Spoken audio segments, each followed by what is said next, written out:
Hi, I'm Atlanta dentist Andrew Kokabi of Brookhaven Family Dentistry, and today we are going to talk about what to do after you have had a tooth pulled. Our first concern usually after a tooth has been pulled is bleeding. Now, when you leave our dental office, we're going to make sure we've done everything to prevent you from having a lot of bleeding. Maybe there'll be slight oozing of blood, but of course, when you leave a dental office, you're not going to be profusely bleeding. When you leave here, we're going to give you some gauze, and we want you to fold the gauze into a square and then bite down into it right over the hole that's been left from where the tooth was pulled. Usually, when you leave here, keep biting on that gauze for a good 15-20 minutes. By the time you get home, if you take the gauze out, you may see some blood on it, but once again, you should not be profusely bleeding from the site. You can do that for the next hour or two after you've had a tooth pulled. After that, it should be fine. Now, let's say a couple hours has passed and you're no longer having just slight oozing of blood, but all of a sudden you start bleeding more profusely.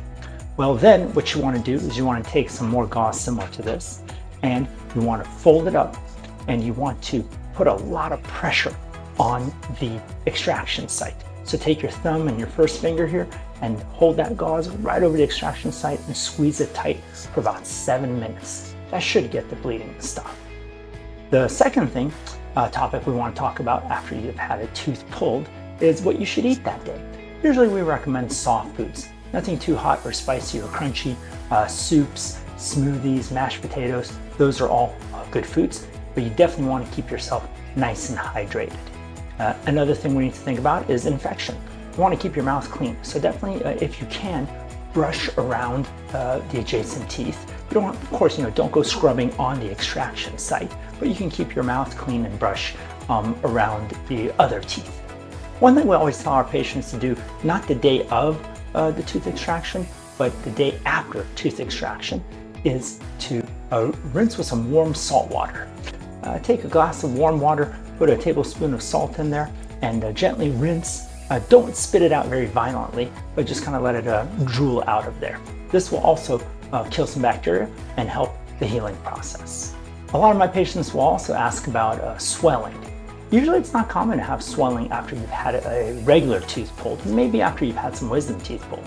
But after a regular tooth has been pulled, usually we don't see swelling present. If all of a sudden a day or two after the tooth's been pulled, you do have swelling, that's a red flag. You need to call your dentist because you may have an infection developing there. In regards to pain, we'll usually recommend you take something like Advil or ibuprofen. Sometimes if it's a really heavy duty extraction, we will give you a prescription for a stronger pain medication, which can make you drowsy. So I usually don't recommend people driving if they've taken the more heavy duty pain medication. Finally, what are some things you should not do after you've had a tooth pulled? Well, you don't want to eat anything too crunchy or hot or spicy, as I said earlier. Number two, you don't want to do anything that creates a suction in your mouth. So you don't want to drink through a straw. You don't want to smoke cigarettes. That action of making a suction with your mouth can dislodge the blood clot that has formed and can result in something painful called a dry socket. Other than that, common sense, take it easy the day after you've had the tooth pulled.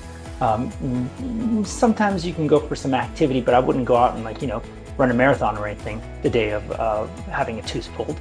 It usually takes a good 24-48 hours for things to settle down after a tooth extraction, depending on how heavy duty of an extraction it was. And I know I mentioned the dry socket. What a dry socket is pretty much after the blood clot has formed, it dislodges and there's a naked hole over there, your bone is exposed and it becomes really painful. The signs that you have a dry socket are everything has been healing fine for a day or two or three, and all of a sudden on day 3 or 4 or 5, you start having this terrible pain. If you get that, then you definitely need to call your dentist and go back in so we can do what we have to fix the dry socket. Once again, I'm Atlanta dentist Andrew Kokabi of Brookhaven Family Dentistry, and thanks for checking out this video. And if you're looking for a dental office here in the Metro Atlanta area that is very minimally invasive and doesn't recommend teeth being pulled unless we really feel like your tooth has to be pulled, then please come and check us out.